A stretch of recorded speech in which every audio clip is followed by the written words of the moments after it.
सतनाम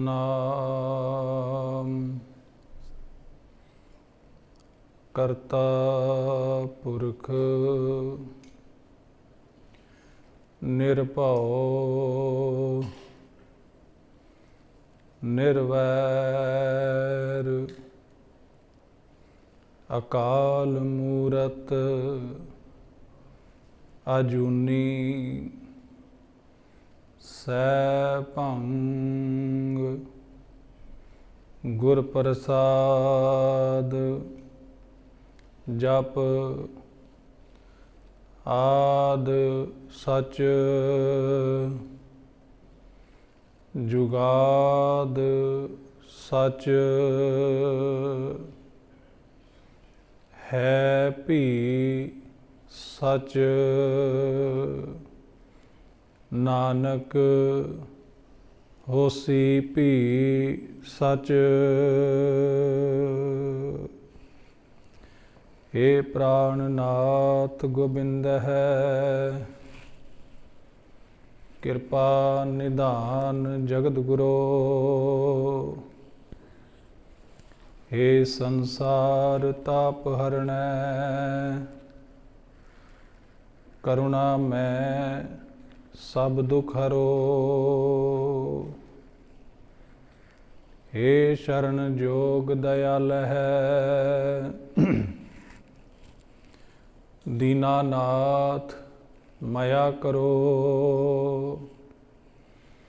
शरीर स्वस्थ खीण समय सिमरंत नानक राम दामोदर माधव है। सतनाम श्री वाहिगुरु साहिब जी। श्लोक महला पंजवा। वत लगी सच्चे नाम की जो बीजे सो खाए। तिसह प्रापत नानका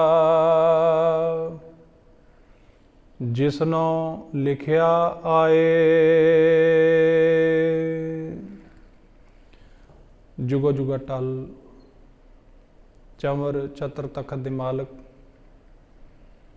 दसां पातशाहियां दी आत्मक जोत हाजरा हजूर ज़ाहरा ज़हूर सर्व कला भरपूर धन धन साहिब श्री गुरु ग्रंथ साहिब महाराज जी की पावन पवित्र हजूरी के अंदर सुभाईमान गुरु प्यारी साध संगत जी। आओ गुरु चरणों के विच हाज़रियां लवाइए प्यार सत्कार सहित फतेह प्रवान करो जी। वाहिगुरु जी का खालसा वाहिगुरु जी की फतेह। सतगुरु जी ने महान कृपालता की है। धन धन साहिब श्री गुरु ग्रंथ साहिब महाराज जी की पावन गोद के अंदर बैठन का सत्संगत करन का सुभाग समा सानू सारिਆਂ ਨੂੰ प्राप्त होया है। अमृत वेले के दीवाना की हाज़री भरते हुए आप जी ने बड़े प्यार शरधा ते सत्कार दे नाल सतगुरु जी की पावन बाणी आसा की वार का कीर्तन सत्कारयोग भाई साहब जी पासों सरवण किया है। हुण समा है गुरबाणी की चल रही लड़ीवार विचार का। गुरबाणी की लड़ीवार विचार के अंदर आप जी पंजवें पातशाह धन धन श्री गुरु अर्जन देव जी महाराज द्वारा गौड़ी राग दे विच उचारण की हुई वार दीयां पौड़ियां अते सलोकां दी विचार सरवण कर रहे हो। 14 पौड़ियां दी विचार हो चुकी है। अज 15वीं पौड़ी ते नाल जो सलोक हैं उन्हां दी आपां विचार करनी है। सो वाहिगुरू कृपा करे बख्शिश करे आप मेहर भरिया हथ रख के अपनी अगाध बोध बाणी की विचार सच्चे पातशाह जी आप ही करवा लैन। आओ अपनियां मन बिरतियां नूं आपां एकागर करिए। सुरत नूं शब्द दे नाल गुरबाणी दे नाल गुरु चरणों दे नाल जोड़न दा यतन करिए। समूह संगत प्यार सत्कार नाल उचारण करो जी। सतनाम श्री वाहिगुरु जी। करो कृपा। सतनाम श्री वाहिगुरु जी। सतनाम श्री वाहिगुरु साहिब जी। श्लोक महला पंजवा। वत लगी सच्चे नाम की, जो बीजे सो खाए। धन धन श्री गुरु अर्जन देव जी महाराज इस पावन श्लोक के राही उपदेश कर रहे ने, बख्शिश कर रहे ने कि हुण इस वक्त परमात्मा के नाम नूं जपण का समा है। वत कहंदे ने वो समा जदों कोई बीज खेतां दे विच बीजिया जांदा है। आप जी जानते हो जो किसान वीर हैं वो अपना खेत पहला तैयार करते हैं, पहला हल वाउंदे हैं, सुहागा फेरते हैं और पानी देंदे ने। उस तो बाद फिर इंतज़ार करते हैं। फिर एक ऐसा समा आउंदा है जदों जो पैली है, जमीन है, वो वत्तर आ जाती है। भाव कि उहदे अंदर बीज बीजन का जिहड़ा समा है वो सब तो चंगा समा। ते उस समय दे विच जो किसान भरा हैं वो बीज बीजते हैं।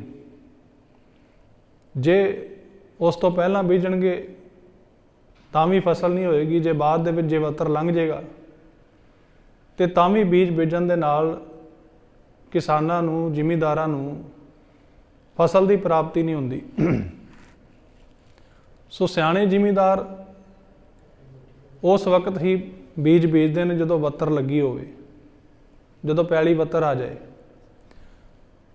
सतगुर सच्चे पातशाह जी ने आम जनजीवन दे विचों ये उदाहरण लई कि जिस तरह खेत दे अंदर, जिस तरह पैली दे विच बीज बीजन का भी एक समा है, उस तरह जीव दे वास्ते परमात्मा के नाम नूं जपण का सब तो चंगा समा ये मनुखा जूनी है। ये मानो कि वत्तर है साडे वास्ते, जिहड़ा ये मनुखा शरीर सानूं प्राप्त होया ना। हुण आपां गुरु की गोद दे विच बैठे हैं, चौंकड़ा मार के बड़े प्यार दे नाल गुरु के बचन, पहला गुरबाणी कीर्तन सरवण किया, हुण गुरबाणी की कथा आप जी सरवण कर रहे हो। नालों नाल अपने मनां दे अंदर, अपने हिरदियां दे विच परमेश्वर नूं, गुरु नूं याद कर रहे हो। या जिथे जिथे भी आप जी कथा ते कीर्तन सरवण कर रहे हो, साडी सुरत जिहड़ी है पार ब्रह्म परमेश्वर दे चरनां दे नाल, परमात्मा की सिफत सलाह की बाणी दे नाल, गुरु के उपदेश दे नाल जुड़ी हुई है। सो केवल ये सानू ही प्राप्ति है। जिहड़े मनुख ने उही संगत दे विच बैठ के परमात्मा का नाम जप सकते हैं, नेत्रां दे राही गुरु के दर्शन कर सकते हैं, कन्नां दे राही गुरु की बाणी सुनते हैं, रसना दे राही परमात्मा के नाम नूं जपते हैं, हत्थां दे नाल सेवा करते हैं, पैरां दे नाल चल के ते गुरु के दर्शन दीदारियां दे वास्ते आउंदे ने। ये मान केवल सानू प्राप्त है। ये मौका जिहड़ा है सानू मिलिया है, परमात्मा ने साडे उत्ते किरपा कीती है कि भाई नाम नूं बीजन का सब तो चंगा समा ये है। जे इस समय दे विच भाव मनुखा जूनी दे विच रहिंदिआं तुसीं परमात्मा का नाम जप लवोगे तो तुहाडे कोल इन्नी क दौलत होएगी कि कदे मुकनी नहीं। सो सतगुर सच्चे पातशाह जी अमृत बाणी दे विच भी बख्शिश करते हैं कि जेकर हुण मनुखा जीवन प्राप्त होया है तो परमात्मा का नाम नहीं जपांगे, समझो कि असी वेला लंघा लवांगे। वो वेला जदों बीज बीजिया जाना है। हुण वत्तै हर नाम ना बीजियो, अगे भुखा क्या खाए। महाराज कहंदे ने हुण वत्तर है, हुण समा है परमेश्वर के नाम नूं जपण दा। ते जे तुसीं परमेश्वर का नाम नहीं जप रहे तो महाराज कहंदे ने अगे फिर भुखा रहना पैना, की खाओगे? क्योंकि फसल तो तैयार नहीं होनी। जिमीदार तो उही फसल जो बीज बीजते हैं उही फसल तैयार होंदी है, उही खांदे ने, उही वेचते हैं, उहदे नाल ही गुजारा करते हैं, उहदे नाल ही उन्हां दा जीवन चलता है, उहदे नाल ही उन्हां दे परिवार दे बच्चों के खर्चे निकलते हैं। तो जे किसान सुता रह जाए, आलस करे भी चल कोई गल नहीं 10-15 दिन बाद दे विच मैं बीज बीज लवांगा, इस तरह साडा जीवन बतीत हो रहा ना। ਬਚਪਨ ਸੀ ਤੇ ਆਪਾਂ ਸੋਚਦੇ ਸਾਂ ਕਿ ਚਲੋ ਥੋੜਾ ਸਮਾਂ ਰੁਕ ਕੇ ਪਰਮਾਤਮਾ ਦਾ ਨਾਮ ਜਪ ਲਵਾਂਗੇ। ਅਜੇ ਤੇ ਬਚਪਨ ਹੈ। ਜਵਾਨੀ ਆਈ ਤੇ ਜਵਾਨੀ ਦੇ ਵਿੱਚ ਵੀ ਭੁੱਲ ਗਏ। ਜਵਾਨੀ ਦੇ ਵਿੱਚ ਵੀ ਇਹੀ ਸੋਚਦੇ ਰਹੇ ਵੀ ਚਲੋ ਬੁਢੇਪਾ ਆਏਗਾ ਤੇ ਬੁਢੇਪੇ ਦੇ ਵਿੱਚ ਪਰਮਾਤਮਾ ਦਾ ਨਾਮ ਜਪਾਂਗੇ। ਹੁਣ ਬੁਢੇਪਾ ਵੀ ਲੰਘ ਗਿਆ, ਹੁਣ ਸਮਾਂ ਅਖੀਰਲਾ ਆ ਰਿਹਾ ਹੈ ਤੇ ਹੁਣ ਮਨ ਦੇ ਵਿੱਚ ਕਿਤੇ ਨਾ ਕਿਤੇ ਪਛਤਾਵਾ ਹੁੰਦਾ ਕਿ ਬਚਪਨ ਦੇ ਵਿੱਚ ਨਹੀਂ ਜਪਿਆ ਤੇ ਜਵਾਨੀ ਦੇ ਵਿੱਚ ਜਪ ਲੈਂਦੇ, ਜਵਾਨੀ ਦੇ ਵਿੱਚ ਨਹੀਂ ਜਪਿਆ ਬੁਢੇਪੇ ਦੇ ਵਿੱਚ ਜਪ ਲੈਂਦੇ। ਇਹ ਸਮਾਂ ਤੇ ਨਾ ਸਾਡੇ ਹੱਥੋਂ ਨਿਕਲਦਾ। ਸੋ ਸਤਿਗੁਰੂ ਜੀ ਸਾਨੂੰ ਬਾਰ-ਬਾਰ ਸਮਝਾਉਂਦੇ ਹਨ, ਉਪਦੇਸ਼ ਕਰਦੇ ਹਨ ਕਿ ਭਾਈ ਪਰਮੇਸ਼ਰ ਦੇ ਨਾਮ ਨੂੰ ਜਪਣ ਦਾ, ਨਾਮ ਰੂਪੀ ਬੀਜ ਨੂੰ ਬੀਜਣ ਦਾ ਇਹ ਸਭ ਤੋਂ ਚੰਗਾ ਸਮਾਂ ਹੈ, ਇਹ ਵੱਤਰ ਹੈ।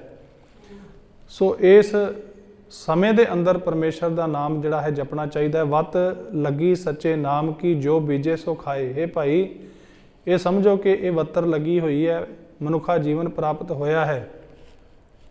ਸੋ ਨਾਮ ਰੂਪੀ ਜਿਹੜਾ ਬੀਜ ਹੈ ਨਾ, ਉਹਨੂੰ ਬੀਜ ਨਾ ਕਰੋ ਤੇ ਜੋ ਬੀਜੋਗੇ ਉਹੀ ਤੁਹਾਨੂੰ ਫਸਲ ਪ੍ਰਾਪਤ ਹੋਣੀ ਹੈ। ਨਾਮ ਬੀਜਾਂਗੇ ਤੇ ਦੁਨਿਆਵੀ ਸੁੱਖ ਮਿਲਣ ਦੇ ਨਾਲ ਨਾਲ ਪਰਮਾਤਮਾ ਦੇ ਵਿੱਚ ਅਭੇਦ ਹੋ ਜਾਵਾਂਗੇ, ਪਰਮੇਸ਼ਰ ਦੇ ਵਿੱਚ ਲੀਨ ਹੋ ਜਾਵਾਂਗੇ। ਇਹ ਜੋ ਆਵਾਗਮਨ ਹੈ, 84 ਦਾ ਚੱਕਰ ਹੈ, ਇਹ ਜੋ ਦੁੱਖਾਂ ਦਾ ਗੇੜ ਚੱਲਦਾ ਹੈ ਨਾ, ਇਹਦੇ ਵਿੱਚੋਂ ਫਿਰ ਅਸੀਂ ਨਿਕਲ ਜਾਵਾਂਗੇ ਜੇ ਪਰਮੇਸ਼ਰ ਦੇ ਨਾਮ ਨੂੰ ਇਸ ਮਨੁੱਖਾ ਜੂਨੀ ਦੇ ਵਿੱਚ ਰਹਿ ਕੇ, ਮਨੁੱਖਾ ਜੀਵਨ ਦੇ ਵਿੱਚ ਰਹਿ ਕੇ ਜਪਣਾ ਕੀਤਾ। ਤਿਸ ਹੈ ਪ੍ਰਾਪਤ ਨਾਨਕਾ, ਜਿਸਨੂੰ ਲਿਖਿਆ ਆਏ। ਮਹਾਰਾਜ ਕਹਿੰਦੇ ਨੇ ਜਿਨ੍ਹਾਂ ਨੂੰ ਪਰਮਾਤਮਾ ਨੇ ਇਹ ਲੇਖ ਲਿਖ ਕੇ ਭੇਜਿਆ ਨਾ ਸੰਸਾਰ ਦੇ ਵਿੱਚ, ਵੀ ਸੰਸਾਰ ਦੇ ਵਿੱਚ ਆ ਕੇ ਨਾਮ ਜਪਣਾ ਹੈ, ਗੁਰੂ ਦੀ ਸੰਗਤ ਕਰਨੀ ਹੈ, ਗੁਰੂ ਦੀ ਸ਼ਰਨ ਦੇ ਵਿੱਚ ਆਉਣਾ ਹੈ। ਮਹਾਰਾਜ ਕਹਿੰਦੇ ਨੇ ਉਹਨਾਂ ਨੂੰ ਹੀ ਪ੍ਰਾਪਤੀ ਹੁੰਦੀ ਹੈ। ਇਹ ਦਾਤ ਉਹਨਾਂ ਨੂੰ ਹੀ ਮਿਲਦੀ ਹੈ ਜਿਨ੍ਹਾਂ ਨੂੰ ਪਰਮਾਤਮਾ ਲਿਖ ਕੇ ਭੇਜਦਾ, ਜਿਨ੍ਹਾਂ ਦੇ ਮੱਥੇ ਦੇ ਚੰਗੇ ਭਾਗ ਪਰਮਾਤਮਾ ਲਿਖ ਕੇ ਭੇਜਦਾ ਹੈ ਇਸ ਸੰਸਾਰ ਦੇ ਵਿੱਚ। ਕੇਵਲ ਤੇ ਕੇਵਲ ਉਹੀ ਮਨੁੱਖ ਪਰਮਾਤਮਾ ਦੇ ਨਾਮ ਦੇ ਨਾਲ ਜੁੜਦੇ ਹਨ। ਮਹੱਲਾ ਪੰਜਵਾਂ। ਮੰਗਣਾ ਤਾਂ ਸੱਚ ਇੱਕ, ਜਿਸ ਤੁਸ ਦੇਵੈ ਆਪ। ਮਹਾਰਾਜ ਕਹਿੰਦੇ ਨੇ ਜੇ ਮੰਗਣਾ ਹੈ ਨਾ ਤਾਂ ਉਸ ਇੱਕ ਪਰਮੇਸ਼ਰ ਨੂੰ ਮੰਗੋ, ਉਹਦੇ ਨਾਮ ਨੂੰ ਮੰਗੋ। ਮੰਗਣਾ ਮੰਗਣ ਨੀਕਾ ਹਰ ਜਸ, ਗੁਰ ਤੇ ਮੰਗਣਾ ਹਰੀ ਦਾ ਜਸ। ਇੱਕ ਪਰਮਾਤਮਾ ਪਰਮੇਸ਼ਰ ਜੋ ਇੱਕੋ ਹੀ ਹੈ, ਨਾ ਉਹਦੇ ਵਰਗਾ ਕੋਈ ਦੂਸਰਾ ਹੈ ਤੇ ਨਾ ਹੋਏਗਾ। ਤੁਧ ਬਿਨ ਦੂਜਾ ਨਾ ਹੀ ਕੋਏ, ਤੂੰ ਕਰਤਾਰ ਕਰੈ ਸੋ ਹੋਏ। ਸਤਿਗੁਰੂ ਜੀ ਨੇ ਬਾਣੀ ਦੇ ਵਿੱਚ ਬਾਰ-ਬਾਰ ਇਸ ਗੱਲ ਦਾ ਜ਼ਿਕਰ ਕੀਤਾ ਹੈ ਕਿ ਇੱਕ ਪਰਮਾਤਮਾ ਹੈ। ਇਸੇ ਨੂੰ ਇਸਲਾਮ ਦੇ ਵਿੱਚ ਤੌਹੀਦ ਕਿਹਾ ਗਿਆ।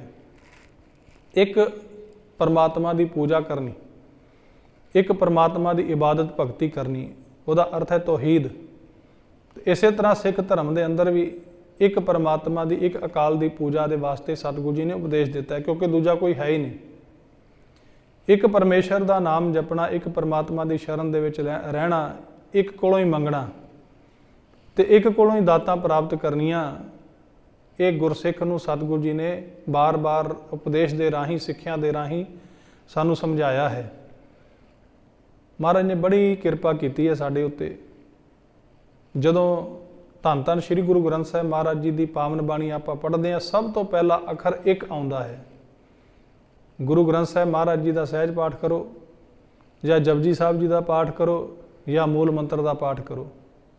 ਅਸਲ ਦੇ ਵਿੱਚ ਮੂਲ ਮੰਤਰ ਦਾ ਵਿਸਥਾਰ ਜਪਜੀ ਸਾਹਿਬ ਜੀ ਦੀ ਪਾਵਨ ਬਾਣੀ ਹੈ, ਜਪਜੀ ਸਾਹਿਬ ਦਾ ਵਿਸਥਾਰ ਧੰਨ ਗੁਰੂ ਗ੍ਰੰਥ ਸਾਹਿਬ ਮਹਾਰਾਜ ਜੀ ਦੀ ਸਮੁੱਚੀ ਬਾਣੀ ਹੈ।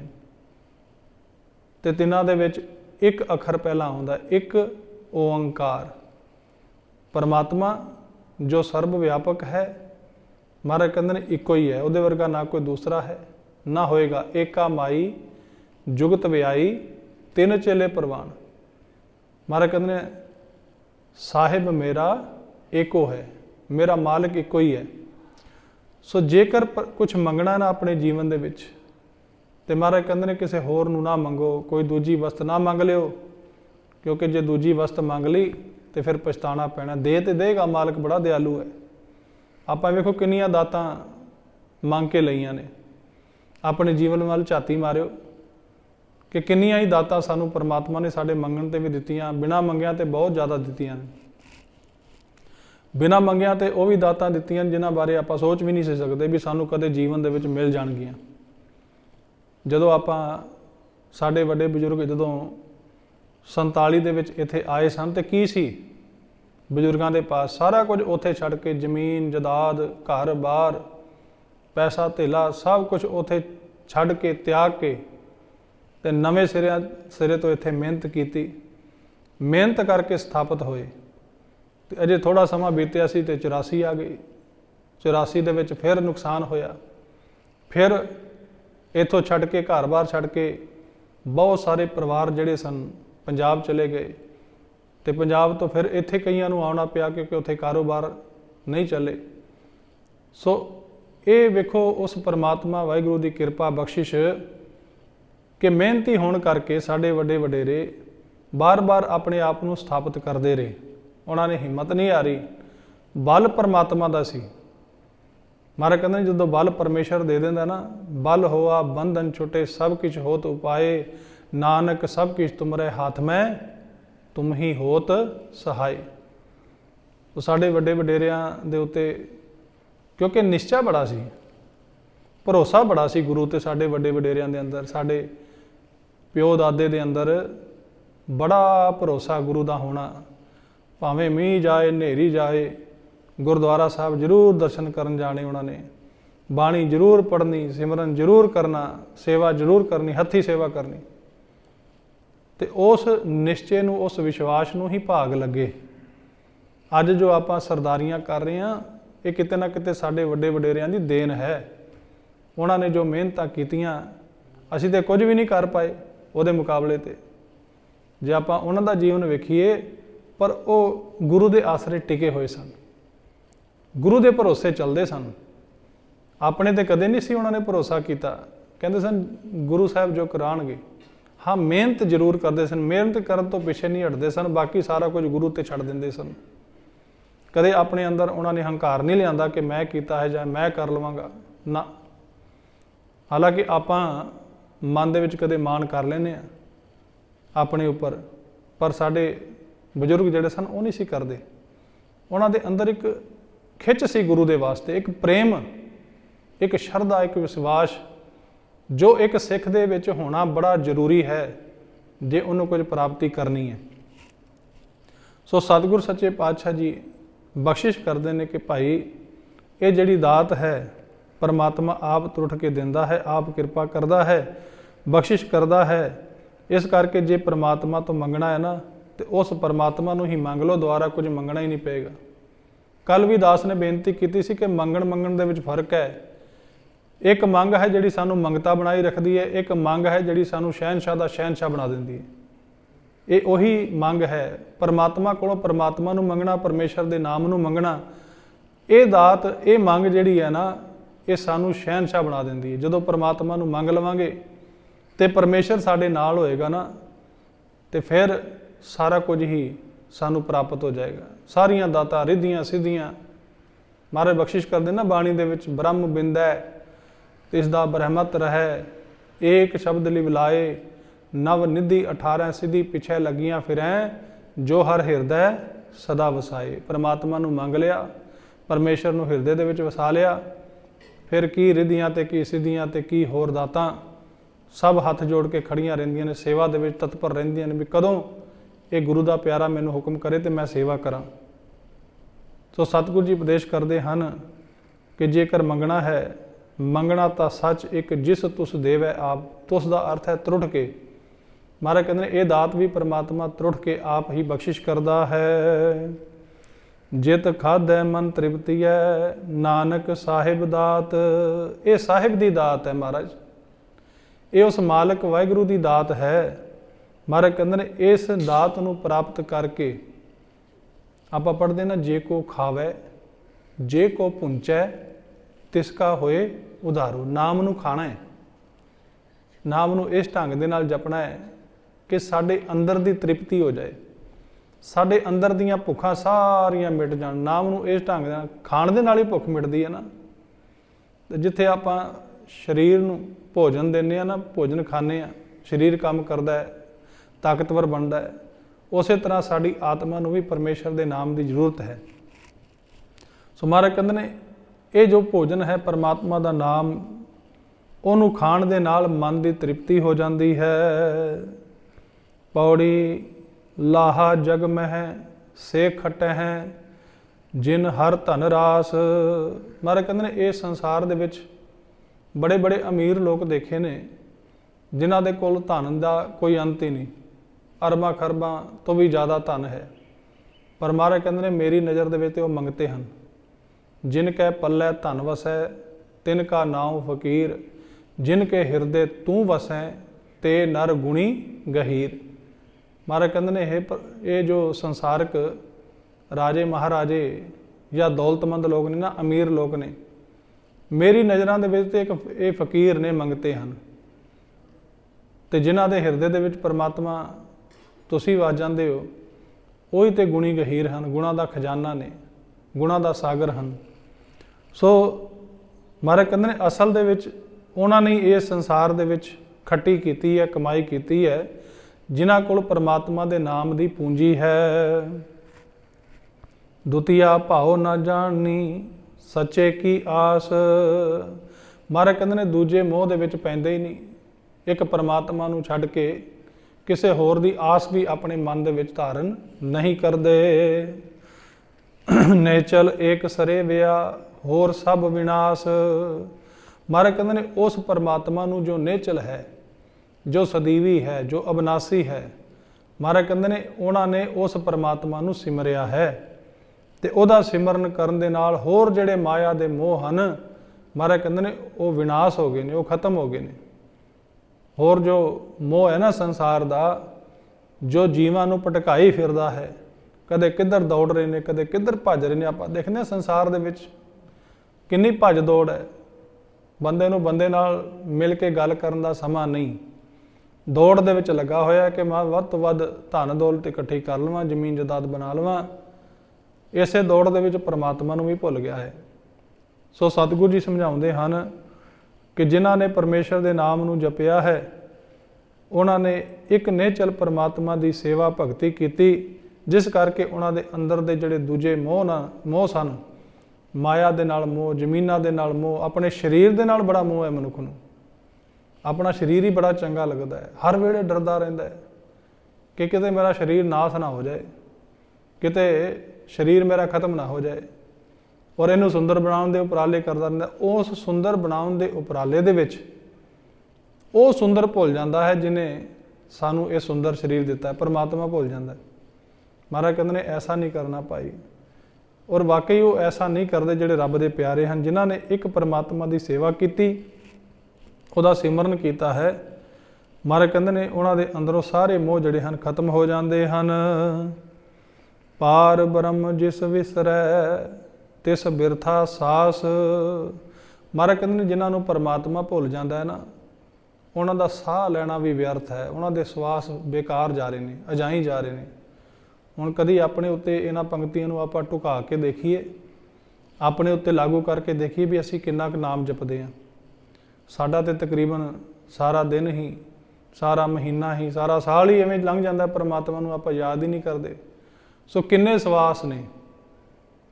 ਸਿਆਣੇ ਕਹਿੰਦੇ ਨੇ ਕਿ ਇੱਕ ਦਿਨ ਦੇ ਵਿੱਚ ਮਨੁੱਖ 24,000 ਸਵਾਸ ਲੈਂਦਾ ਹੈ। 12 ਘੰਟੇ ਦਿਨ, 12 ਘੰਟੇ ਰਾਤ, 24 ਘੰਟਿਆਂ ਦੇ ਵਿੱਚ 24,000 ਸਵਾਸ, ਤੇ ਨਾਮ ਤੋਂ ਬਿਨਾਂ ਇਹ ਸਾਰੇ ਬੇਕਾਰ ਚਲੇ ਗਏ।